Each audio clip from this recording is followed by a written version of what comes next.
Everyone, আজি মই খুব সহজ পদ্ধতিৰে কোমোৰাৰ সৈতে মাটি দালি বনাম। একেবাৰে সহজ। প্ৰথমতে মই 2-4 ঘণ্টা সময় মাটি দালিখিনি তিয়াই থৈছিলোঁ আৰু ভালদৰে চফা কৰি ল'লোঁ। তাৰে পিছত কোমোৰা কেঁচা 4-টুকুৰামান থৈছোঁ আৰু জলকীয়া আৰু নহৰু আদা লৈছোঁ। আপোনালোকে এনেকৈ জলকীয়া আৰু নহৰুখিনি কাটি ফ্ৰিজত থ'বচোন, বহু দিনলৈকে ভাল হৈ থাকে। তাৰে পিছত মই কুকাৰত মাটি দালিখিনি দিলোঁ আৰু কোমোৰাখিনি দি দিছোঁ। লগতে জোখৰ পৰিমাণে পানী দিছোঁ, নিমখ দিছোঁ আৰু অকণমান কটা পিঁয়াজ দি দিছোঁ। এতিয়া আমি প্ৰেছাৰ কুকাৰটো বন্ধ কৰি পেলাই 4টামান চিটি মাৰিব দিম।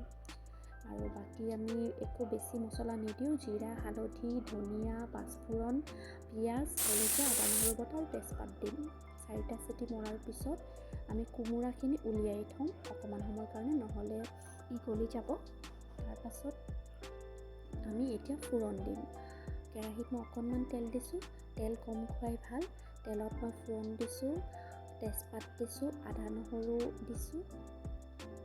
এতিয়া এইখিনি অকণমান কেঁচা গোন্ধটো আঁতৰি যোৱালৈকে আমি ভাজিম।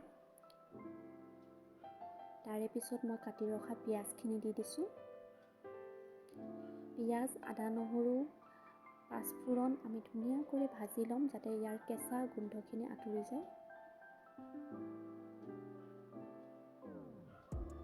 খুব ধুনীয়াকৈ ভাজি হোৱাৰ পিছত আমি তাতে হালধি, জিৰা গুড়ি আৰু ধনিয়া গুড়িখিনি দি পেলাই আৰু অকণমান সময় ভাজি দিম।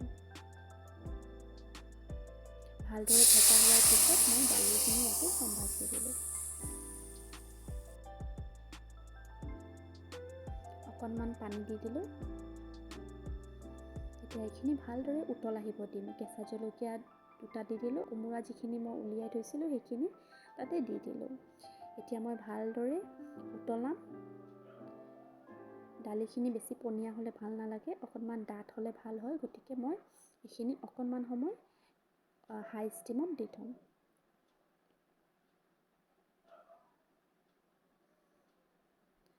আমাৰ কোমোৰাৰ সৈতে মাহৰ দালি ৰেডি হৈ গৈছে। দেখিছেনে আপোনালোকে?